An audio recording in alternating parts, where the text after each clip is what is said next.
मैं हूं किशोर अजवाणी, आप देख रहे हैं आज की ताजा खबर। और मैं हूं अर्पिता आर्या। दिल्ली में कोरोना हॉटस्पॉट की संख्या बढ़कर 43 हो गई है। जिन जगहों को हॉटस्पॉट में शामिल किया गया है उनमें Madanpura, Khadar, Abul Fazal enclave, East of Kailash, Khadda colony, Bengali colony, Mahavir enclave, Shera Mohalla, Garhi शामिल हैं। शनिवार को दिल्ली में हॉटस्पॉट की संख्या 33 थी। दिल्ली में हॉटस्पॉट की जो संख्या है वो बढ़कर 43 हो गई है और कुछ नई जगहों को इसमें शामिल किया गया है। मदन खादरा, अब्दुल फजल एनक्लेव, तमाम ये जो जगह है इन्हें भी फिलहाल हॉटस्पॉट घोषित कर दिया गया है। दिल्ली सरकार की तरफ से दिल्ली में कोरोना हॉटस्पॉट की संख्या इसी के साथ बढ़कर 43 हो गई है। जिन जगहों को हॉटस्पॉट में शामिल किया गया है उनमें Madanpura, Khadar, Abul Fazal enclave, East of Kailash, Khadda colony, Bengali colony, Mahavir enclave, Shera Mohalla, Garhi शामिल है। शनिवार को दिल्ली में हॉटस्पॉट की संख्या 33 थी।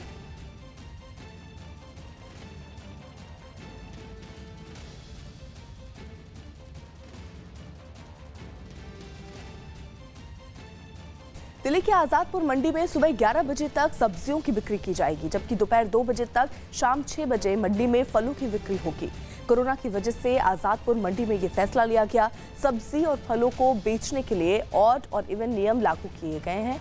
इवन तारीख वाले दिन इवन शेड खुलेंगे, जबकि ऑड तारीख वाले दिन ऑड शेड खुलेंगे।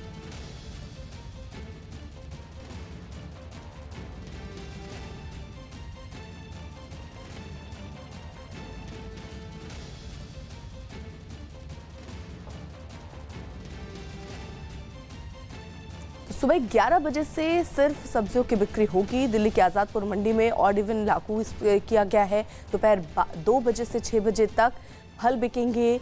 कोरोना की वजह से आजादपुर मंडी में ये फैसला लिया गया है और ये भी कहा गया है कि यहाँ पर ऑड और इवन के हिसाब से सब्जियाँ बिकेंगी।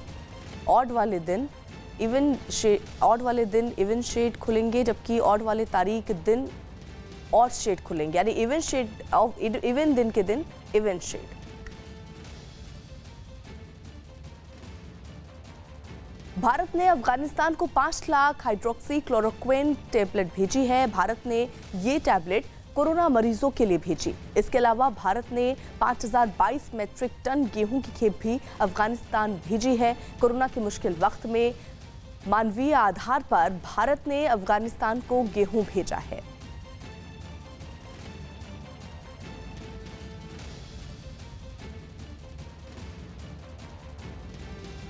यूपी के देवरिया में लॉकडाउन के दौरान डाक विभाग की गाड़ी से पान मसाला और गुटखा ढोने का मामला सामने आया। चेकिंग के दौरान पुलिस ने जब डाक विभाग की गाड़ी को रोका तो उसमें पान मसाला और गुटखा भरा मिला। बताया गया कि पान मसाला और गुटखा की खेप को कुशीनगर ले जाया जा रहा था। यही नहीं, डाक विभाग की गाड़ी जो ड्राइवर चला रहा था वो कर्मचारी नहीं था।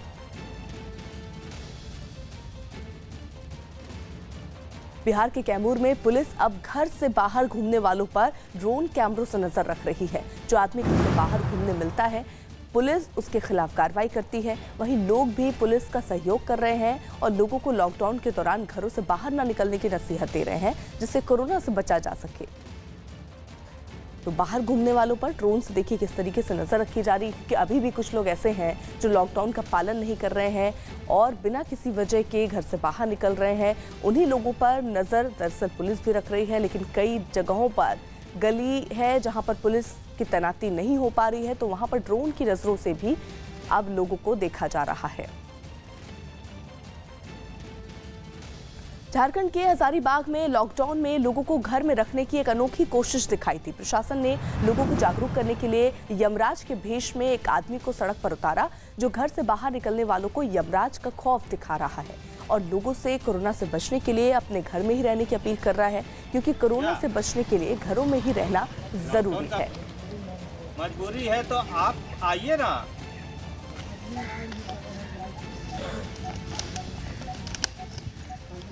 तो 14 को छूटेगा। डर नहीं है, यम से डर नहीं है। 14 को छूटेगा। तो यम से डर नहीं लगता है। यूपी के अंबेडकर नगर में लोगों ने फूलों की बारिश कर पुलिस वालों का स्वागत किया। पुलिस के ये जवान दिन रात ड्यूटी पर मौजूद रहते हैं। कई दिनों से अपने घरों को भी नहीं जा पा रहे हैं। कोरोना के खिलाफ जंग में जुटे इन लोगों की हौसला अफजाई करने के लिए लोगों ने फूलों की बारिश की। पहले लोग सड़कों के दोनों ओर खड़े हो गए और जैसे ही पुलिसकर्मी वहां से गुजरे, लोगों ने फूलों की बारिश की।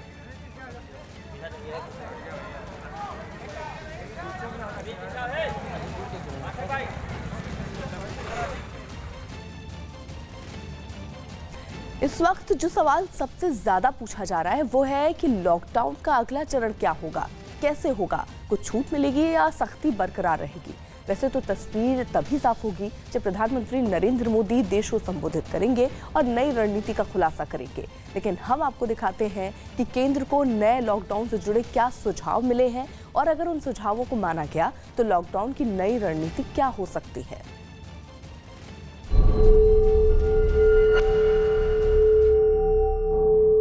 चाहे जो हो जाए, घर में ही रहना है।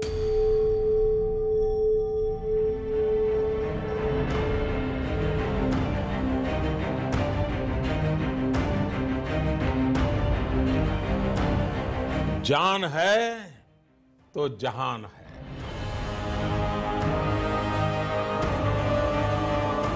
पहले नारा था जान है तो जहान है, अब नारा है जान भी जहान भी।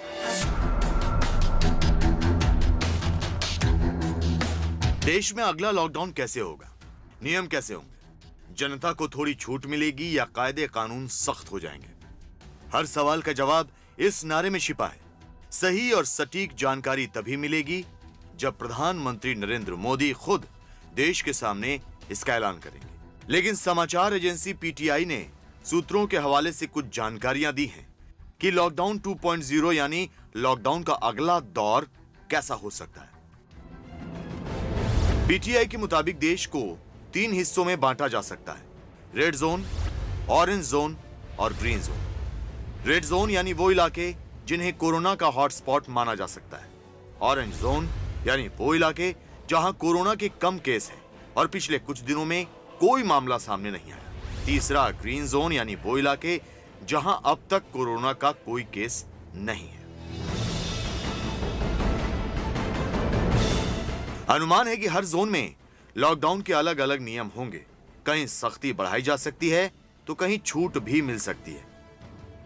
पीटीआई के मुताबिक रेड जोन में लॉकडाउन के नियम और सख्त हो सकते हैं। ऑरेंज जोन में किसानों को फसल काटने और सीमित पब्लिक ट्रांसपोर्ट की इजाजत दी जा सकती है, जबकि ग्रीन जोन में कुछ छोटे उद्योगों को खोलने की इजाजत मिल सकती है, लेकिन कंपनी को अपने कर्मचारियों को रहने की व्यवस्था करनी होगी।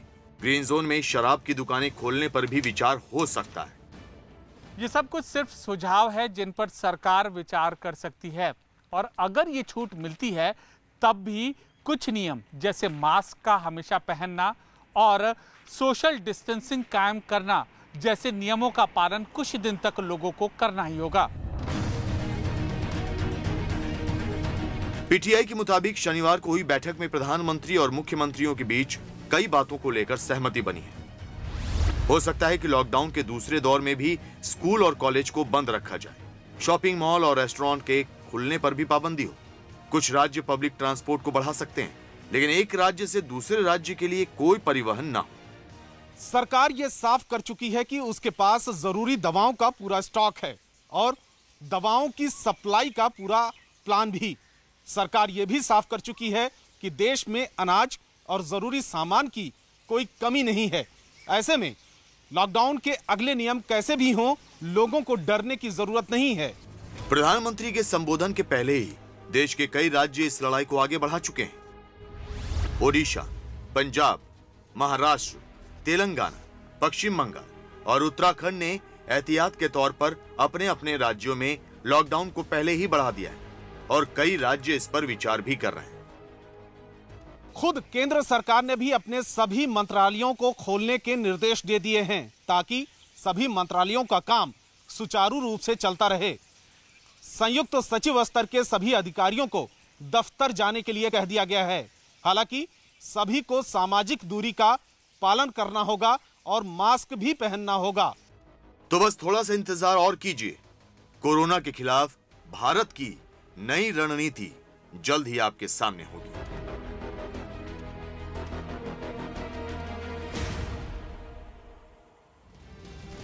दिल्ली के कोटला इलाके में एक परिवार रोजाना सैकड़ों लोगों को भरपेट खाना खिला रहा है। खाना बनाने के लिए इस परिवार के कारीगर इसने रखे हुए परिवार ने जो सुबह शाम खाना बना रहे हैं। इस दौरान सोशल डिस्टेंसिंग का भी पूरा ध्यान रखा जा रहा है।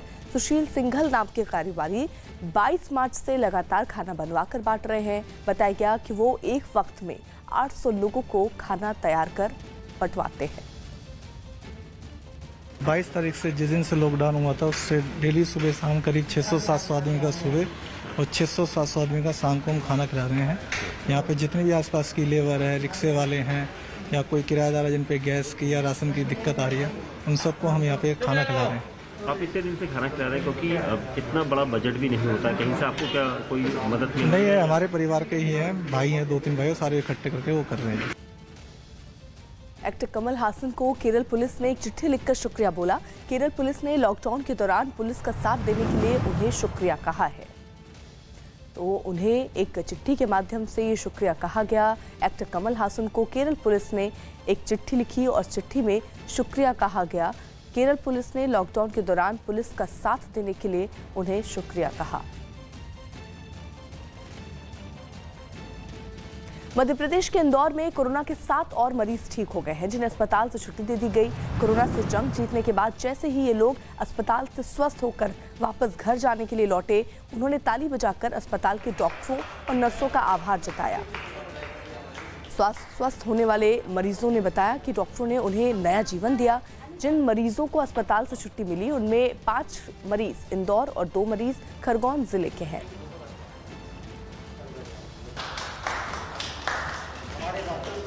हाँ, आप लोग आ जाइए पास।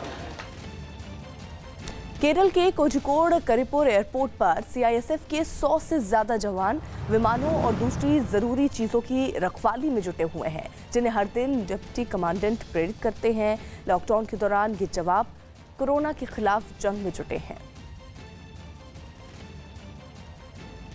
गुजरात के सूरत में लॉकडाउन तोड़ने वालों पर पुलिस ने सख्ती बरती। पुलिस लोगों को कोरोना से बचाने के लिए लागू लॉकडाउन का पालन करवाने के लिए गश्त पर निकली थी।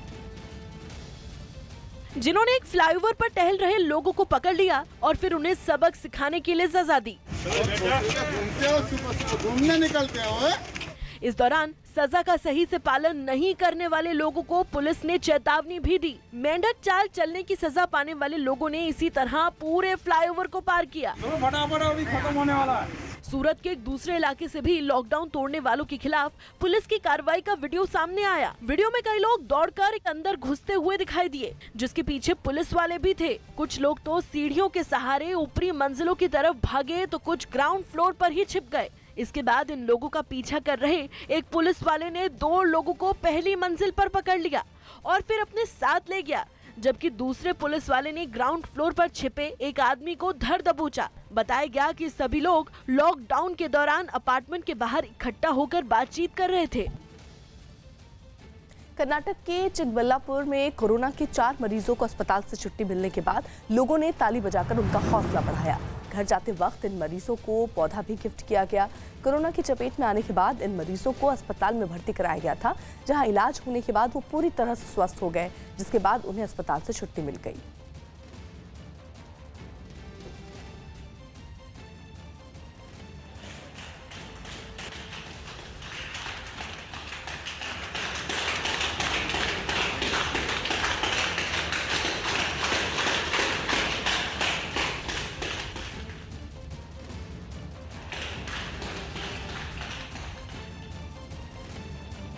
टाटपट्टी बाखल में सैनिटाइजेशन के बाद पहुंची मेडिकल टीम। इलाके के लोगों ने उनका ताली बजाकर स्वागत किया। इसी इलाके में हुआ था डॉक्टर की टीम पर हमला। इंदौर के जिस टाटपट्टी बाखल में मेडिकल की टीम पर हमला किया गया था, आज स्वास्थ्य विभाग की टीम फिर वहीं रह रहे लोगों की स्क्रीनिंग करने पहुंची, तो वहां रह रहे लोगों का उत्साह के साथ स्वागत भी जो वहां पे स्वास्थ्यकर्मी थे वहां के लोगों ने उनका उत्साहपूर्वक स्वागत भी किया।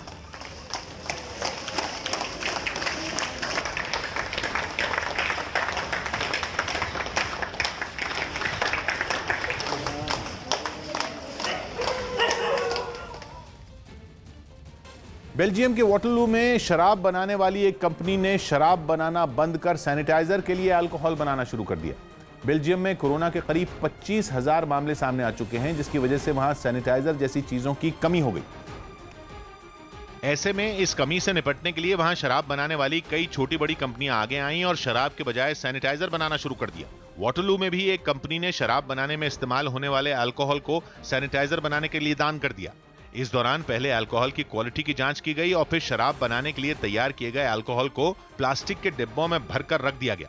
बाद में इसे सैनिटाइजर बनाने वाली एक कंपनी को दे दिया गया। बताया गया कि इस अल्कोहल से तैयार हुए सैनिटाइजर को कोरोना मरीजों का इलाज करने वाले अस्पतालों में भेजा जाएगा।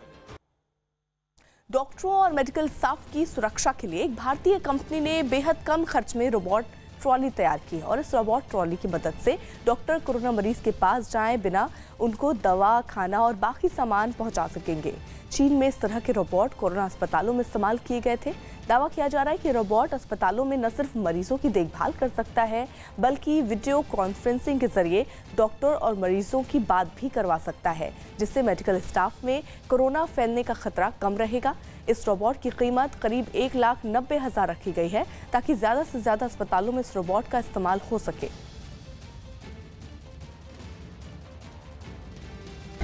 जो भी कुछ मेडिसिन है, दवाइयाँ हैं, वो बिना किसी इंसान के गए हुए भी मतलब उनके पास पहुंच जा रहा है। बहुत बेहतरीन। और वो भी इस समय पे जहाँ पे कि पूरे दुनिया में महामारी इतनी बुरी तरह से फैली हुई है, सारे डॉक्टर, सारी पब्लिकें डरी हुई हैं। कोरोना पेशेंट के पास कोई भटकने की कोशिश नहीं कर रहा है, तो कोई जाने का हिम्मत नहीं जुटा पा रहा है। वैसे में ये बहुत ही मतलब बेहतरीन चीज़ है। और हम लोगों ने जानवी टेक्नोलॉजी ने एक ट्रॉली बनाई है, रोबोट से चलने वाली ट्रॉली, जो हर पेशेंट के पास न केवल उसकी जरूरत का सामान पहुंचा सकती है, बल्कि साथ ही साथ लैपटॉप के जरिए डॉक्टर्स हर पेशेंट के साथ विचार विमर्श कर सकता है और उनका हाल जान सकता है, उनको उनकी दवा के बारे में बता सकता है। इस प्रकार हेल्थ वर्कर्स के विजिट पेशेंट के पास कम हो जाएंगे।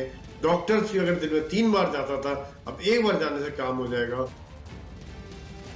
उत्तर प्रदेश के रामपुर के डीएम ने बाइक से पूरे शहर में लॉकडाउन की समीक्षा की। उन्होंने शहर में जगह जगह जाकर सुरक्षा व्यवस्था का जायजा लिया। इस दौरान उन्होंने पुलिस वालों को कई निर्देश भी दिए। उन्होंने पुलिस वालों को निर्देश दिए कि लॉकडाउन का सख्ती से पालन करवाया जाए और अगर कोई पालन नहीं कर रहा है तो उसे एक बार समझाया जाए, उसके बाद उस पर कार्रवाई भी की जाए।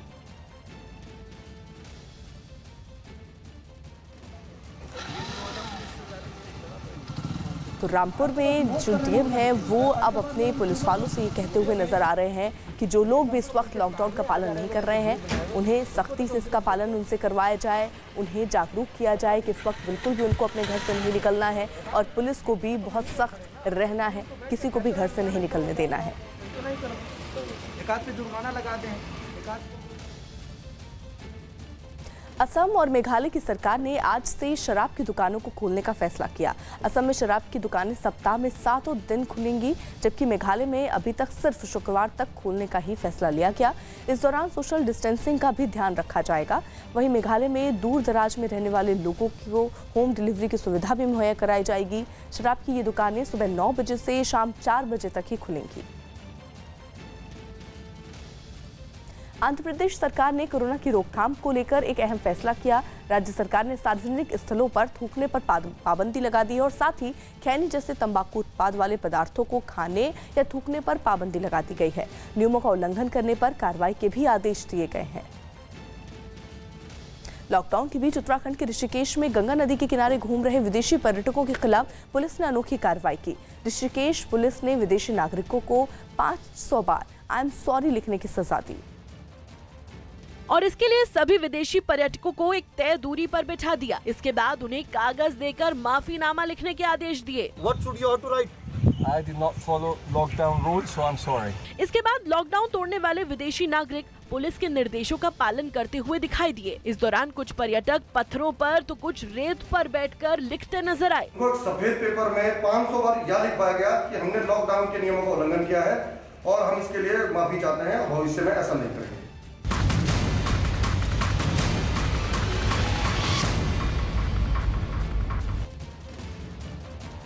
7 बजे का कोरोना बुलेटिन आप देख रहे हैं। मैं हूं आपके साथ अर्पिता आर्या। न्यूज़ 18 पूरे भारत से लगातार कोरोना वायरस से जुड़ी खबरें आप तक पहुंचा रहा है। देश में फिलहाल 21 दिन का लॉकडाउन है। आप भी नियमों का पालन करें और खुद को सुरक्षित रखने के लिए अपने घर पर ही रहें। न्यूज़ 18 इंडिया हर घंटे आपके लिए कोरोना बुलेटिन भी ला रहा है और आप तक सारी जानकारी से जुड़ी हुई पहुंचा रहा है। देश में कोरोना वायरस तेजी से पैर पसार रहा है। सिर्फ 4 दिनों में ही ये 80 नए जिलों में फैल गया, जिसके बाद इस बीमारी के संक्रमण से के जिला की संख्या बढ़कर 364 हो गई है। 6 अप्रैल तक देश के 284 जिलों में कोरोना वायरस के केस थे, लेकिन अब ये 364 जिलों में फैल गया है। तो 4 दिनों के अगर हम देखें आंकड़े तो ये वाकई चौंकाने वाले हैं। सिर्फ 4 दिनों में ही ये 80 नए जिलों में फैल गया है, जिसके बाद इस बीमारी के संक्रमण से जिलों की संख्या भी बढ़ गई है और अब 364 इससे प्रभावित हो गए हैं। 6 अप्रैल तक देश के 284 जिलों में कोरोना वायरस के केस थे, लेकिन अब ये केस बढ़े हैं और 264 जिलों में ये केस फैल गए हैं।